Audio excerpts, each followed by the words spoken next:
Okay, Jane, this is in Village in Motion, and you're going to tell us about the American forces in Siberia in 1918 to 20.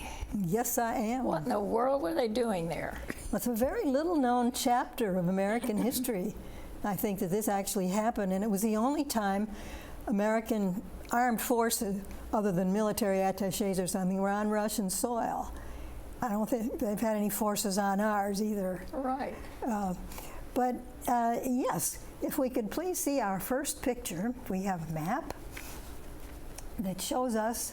Now, this isn't Western Europe clear across. This just begins with the western end of Russia, so you can see how big that Siberia is.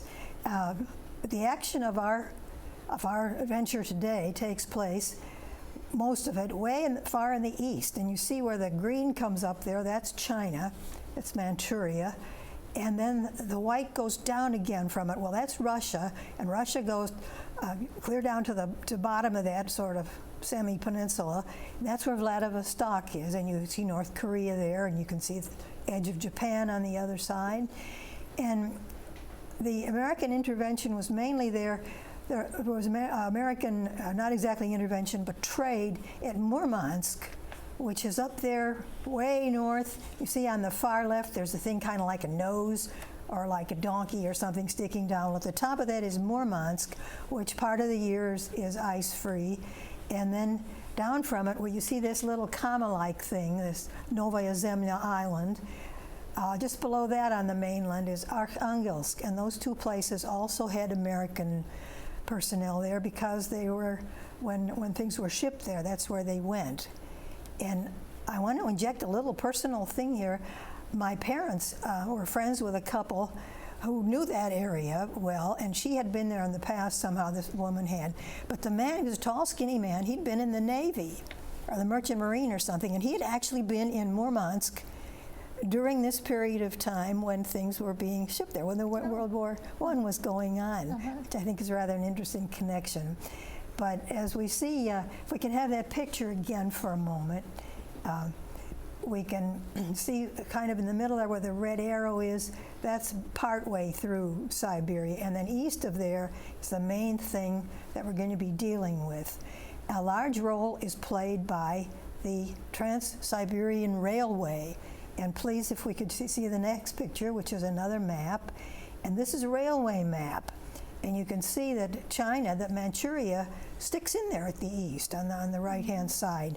Yeah, I understand that's quite a long trip, too. It's a very long trip, even when the thing is working well. But you can see then how important that is, because now there were very few other railroads, really, certainly none that were reliable at that time.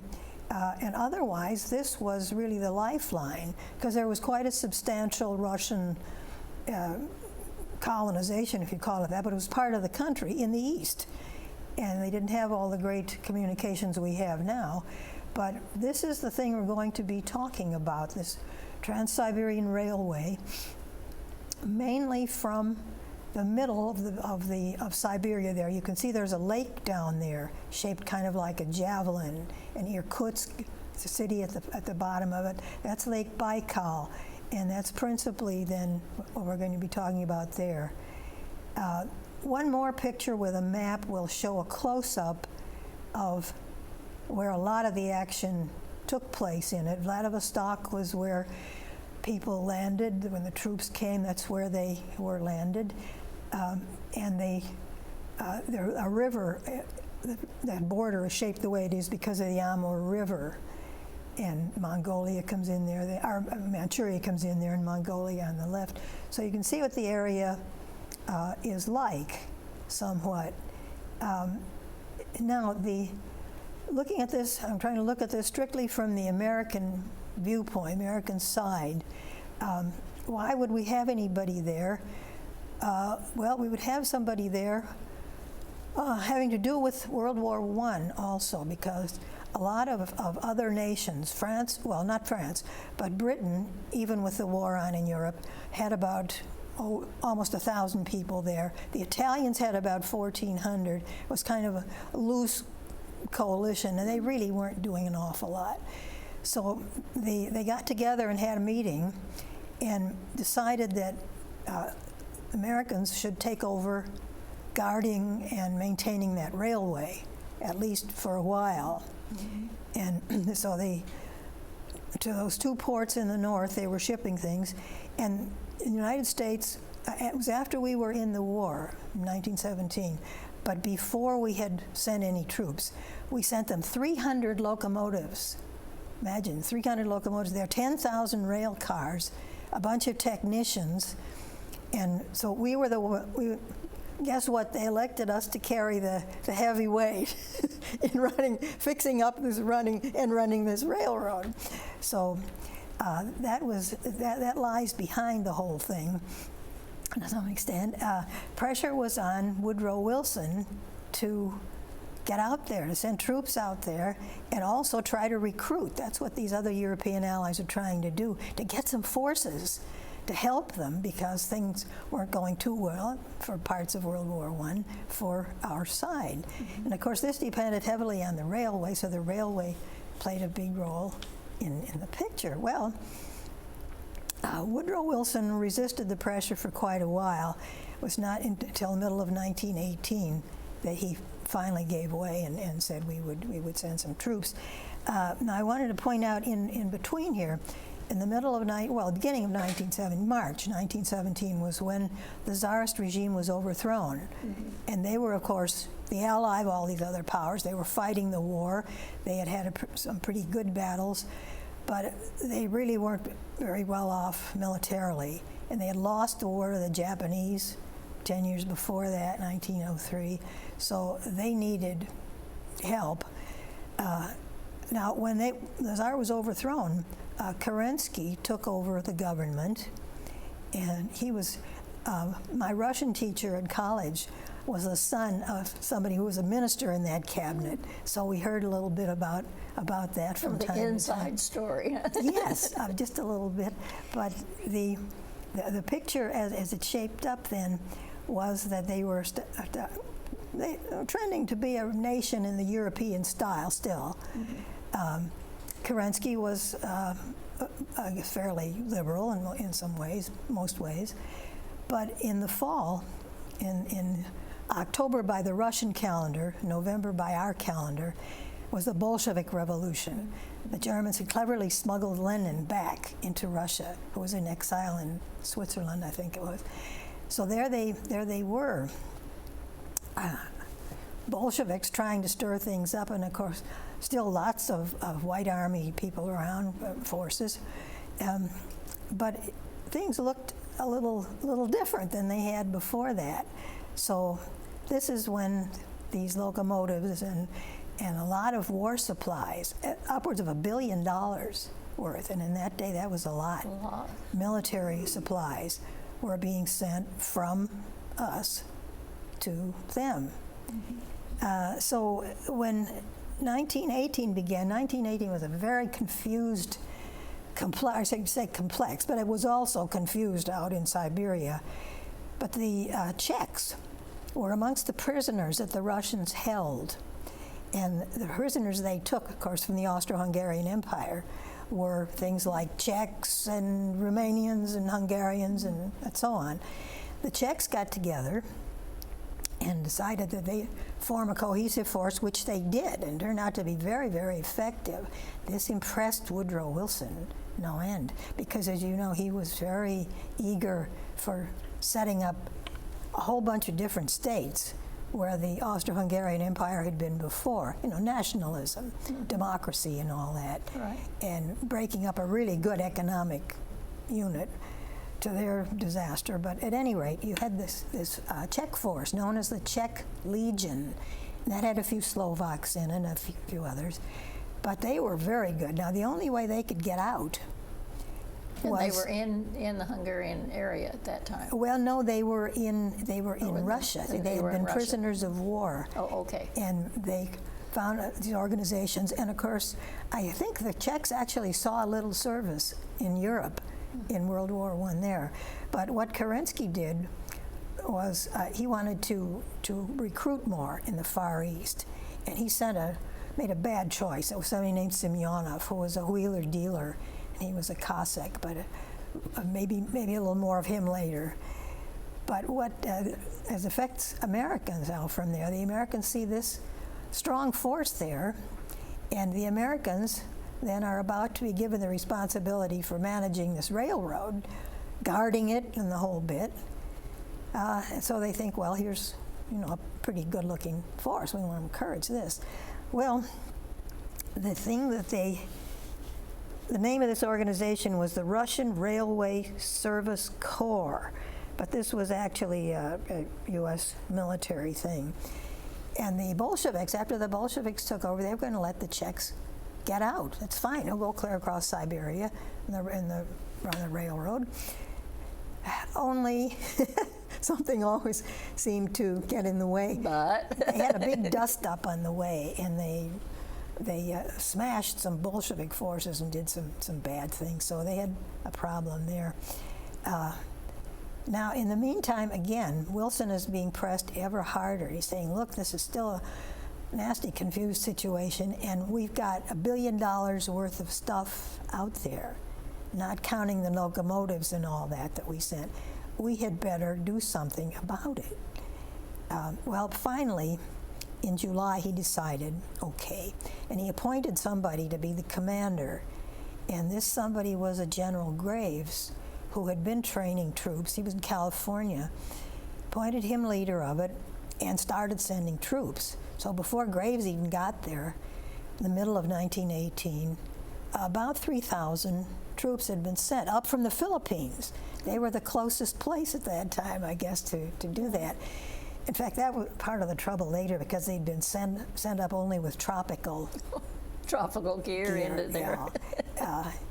But they arrived at any rate in August, and in September, General Graves, I guess, had gone via the Philippines and came back up with 5,000 more. So we had about 8,000 there, combined with these others, and I don't think the others were doing very much. But they were, of course, welcomed with open arms. And the pier in Vladivostok, white Russians, huge crowds, were cheering and, yay, wonderful, and our troubles are over. So they were set to guarding the railroad, which they did. But now in June and July, Japan decided they would like a sphere of influence there. And of course, they were on our side in World War I, and they had beaten Russia. They kind of looked down their nose at Russia. But they sent some troops over, and they took the Chinese Eastern Railway, which I think was a bit of the railway that went down that sort of nose peninsula-like thing there. So they had a snatch of it, and if they had to go around, they would be using that line, or they could if the Japanese were protecting it. So that worked pretty well. Now, what were they protecting this railroad from? That's a good question, because we haven't gotten quite to that point yet. Oh, okay. Siberia, but I'm glad to bring it in right now, because Siberia was a lot of open spaces, right. But these open spaces were happy hunting grounds for all kinds of forces. A lot of Cossacks had gone out there, opportunistic. You had white Russian units, army units. You had developing Bolshevik ones, Red Army, beginning to develop. You had just plain marauders, opportunists, taking advantage of a bad situation. Just sort of like our Wild West, where they would attack the train for whatever gain they could get. Well, sort of, except that these people wanted control of the railroad line, because then if they got control of the line, even for part of it, they could hold things up. Sure. And they could feather their nest a little more with that. Sure. This Semyonov that I mentioned, that Kerensky had sent out there in that hopeful liberal government, before the Bolsheviks took over, Semyonov had a large band. He had, at most, I think, 60-some thousand people. So he wasn't just, a little bunch of a dozen horsemen or something. But he was the main troublemaker there. But he tried to wheel and deal with the British had, as I said, fewer than 1,000, but they were giving money as well, and he tried to milk them for that. I think the figure was 10,000 pounds a month, And they got tired of that in a hurry because they realized what he was like. And he tried it on the Americans, and when General Graves got up there, he went with them on a couple of raids they made against Bolsheviks. And Americans weren't supposed to do that. We were supposed to be strictly neutral so that nobody would attack us. But he went with him, and he said it was ghastly, because he only fought when he had more people than the other, which was, of course, smart militarily. But he also, when he took prisoners, he'd put them into a railroad car and just send it off to the end of a line and let it sit there for a while. Oh. So, of course, nasty way of killing people. Oh, yeah. But they decided against supporting Semyonov, and he sort of fell by the wayside. But there were a couple of other Cossack leaders who were strong enough to keep attacking the railroad, and Semyonov stole not only cars but locomotives for his own private use. And what could you do a lot of the time? Right. But he did that. He controlled stretches of the line for a while. But a highly unstable situation. And Vladivostok itself had been a nice European-type city. And here it was, derelict, miserable. Some of the pictures of the troops marching in showed European-style buildings, on main streets and things that looked nice. So the place was really falling apart. There was no good government there. Later on, in fact, Wilson used that as an excuse to delay bringing our troops back, because he said he didn't know what government to recognize. But apparently nobody pointed out to him that you didn't need a recognized government to withdraw your troops if you controlled the means of transportation. And of course they can control the ships down there. But let's see now, the Czechs beat the Bolsheviks for a while, but the Bolsheviks gradually took over. Now, the next big thing to happen was at the end of 1918, where the war in Europe ended. And the Americans and everybody else thought, good deal. Now the Americans, now we can go home, and these other people can settle on things and fight it out amongst themselves, and we'll get back to normal. But such was not the case. Wilson, as I say, did not want to pull those troops out. It sounds a little bit familiar in some ways for modern things. Didn't want to pull those troops out because he said the peace conference was going to be held in Paris. And of course, that's where Wilson made this passion plea for self-determination in all these countries. But he wanted to wait and see who won in the Far East, not knowing that was going to be a while before anybody had it. But it counted as a Bolshevik, as a Soviet state by that time, because the Soviets controlled most of it. The Red Army just grew by leaps and bounds. And it was the Red Army that finally did away with another one of these freebooters out there, Admiral Kolchak. He actually had a government for a while, but he was famous throughout the country as an admiral and as an Arctic specialist. He had spent 3 years up there under Navy auspices, and he was really a scientist, but he also was a terrible wheeler-dealer. And when he got down there, he won for a while, but he was finally done in. He was finally betrayed by his bodyguard, and he had stolen a bunch of gold bullion, czarist things, and was going to make off with them. The Americans, trying to be neutral, in fact, he was handed over to the Czechs by somebody else, and they gave him to what they thought was a neutral, a socialist society or something. And they had just made a deal with the Bolsheviks that they could go free and leave Russia if they would not harbor these other things. So he wound up being shot by the Red Army out there. So all this did not go unnoticed by Wilson or the rest of the Allies. Of course, the rest of the Allies were busy licking their wounds in Europe, and they weren't so interested. I don't know when the Italians withdrew, or when the few British who were there withdrew. Possibly they hung around, hoping to get their first crack when something was organized again out there. But the final defeat for the Red Army, or by the Red Army, was Omsk, and that was had been Kolchak's capital. and one or two states had actually recognized that. But off in Europe, things were through for the Russians completely. Lenin and them got out. But there was one more big battle, and that occurred in the Volga front, the Volga River, partway out through Siberia, beginning of really Siberia. And that the whites were soundly defeated in that. The Reds won. So taking all that into account, I guess Wilson thought maybe it's time to think about bringing our troops out of that. And finally, the order came to do it. In the meanwhile, what had they been doing? See, this was not till 1920, the very beginning. What had our troops been doing? Our troops had been still bravely trying to maintain security on that railroad and keep it moving. They had lived in the most awful conditions. There aren't buildings out, along the line of a cross-country railroad. They were living in tents, even in the winter. They were being shot at. These people, that reminds me, I had another friend, an old lady when I knew her, had a middle-aged daughter and several other children, and she never knew what became of them.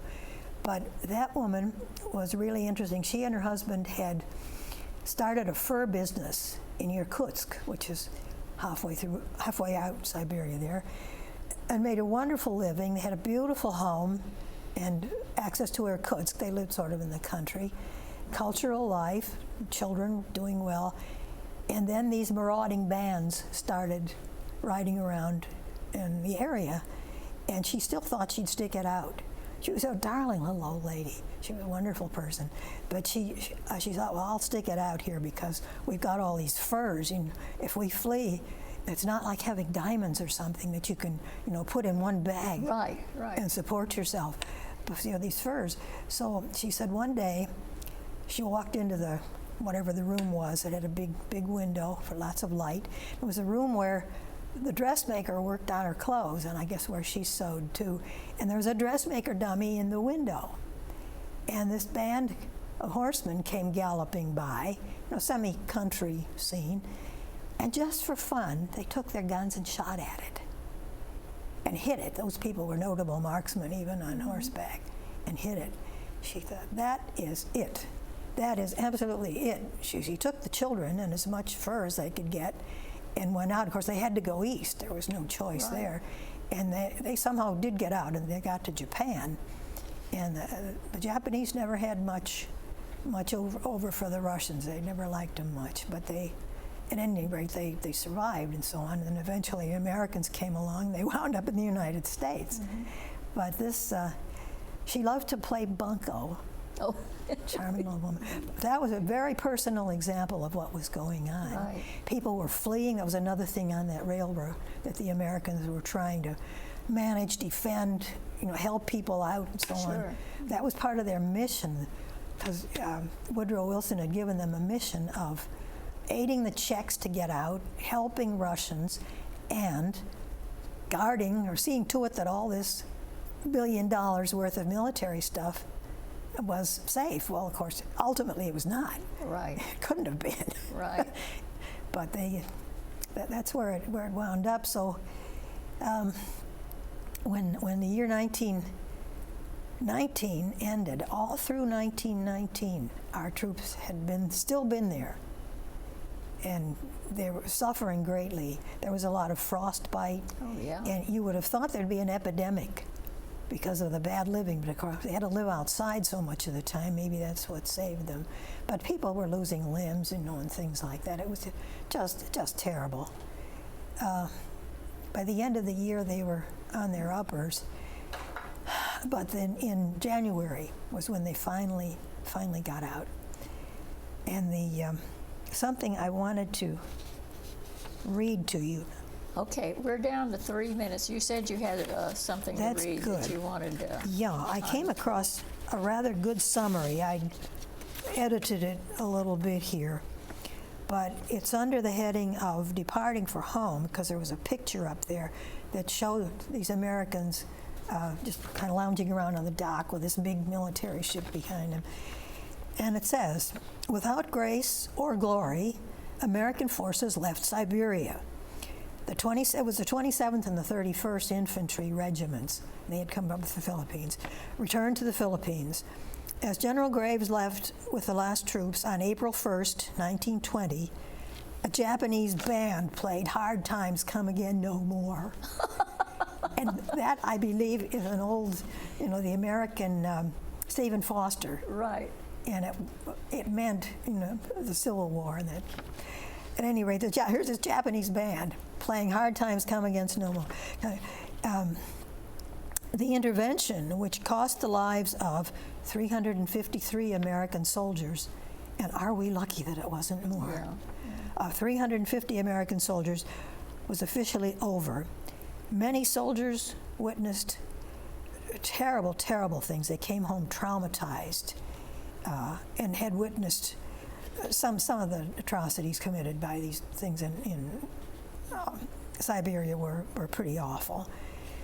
Many years later, Secretary of State Baker, of course, who had been on all these dealings, confessed, "The expedition was nonsense from the beginning and always seemed to me one of those sideshows born of desperation." And then it goes on to indicate an insufficient number of troops, political misconceptions, a lack of military strategy and goal, all contributed to the failed intervention. And does that remind you of anything in present? We seem to repeat history in spite of ourselves. Absolutely. And yet the war against Bolshevism had every opportunity for victory. Mm-hmm. Even Trotsky remarked at the time, if the Allies would manage to act unanimously and all get together and undertake a campaign specifically against us, we would lose it all. Tragedy. We're into the last minute, so can you summarize Well, that? the final things here, coordinated effort, clear purpose, and more troops. That would have done it. The men who served in the Forgotten War and those who died served their country nobly, even after their buddies, in Europe were long home and celebrated as heroes and all that. But these deserve respect and honor because they protected local Russians. They endured terrible, harsh winters. They tried to stop atrocities where they could.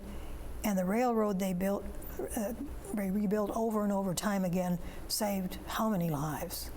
So it was an episode that swept under the rug, but my goodness. Forgotten. Forgotten, yeah. Mm-hmm. But an interesting one and touching on all these different aspects that we rarely think of about that. Mm-hmm.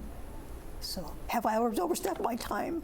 I think we're right at it. Oh, good. We seem to have stumbled onto a few things lately that involved lessons we should have learned from history. We should have. And did not. And right. Yeah. We never seem to. Yeah. We just, well, who was it that said we're doomed to relive history? I don't know who said that. Somebody, those who won't read it, won't study history. Right. Yeah, are doomed to repeat the mistakes. Okay, let's see what our special programs are. Thank you so much, Jane, for bringing that to light.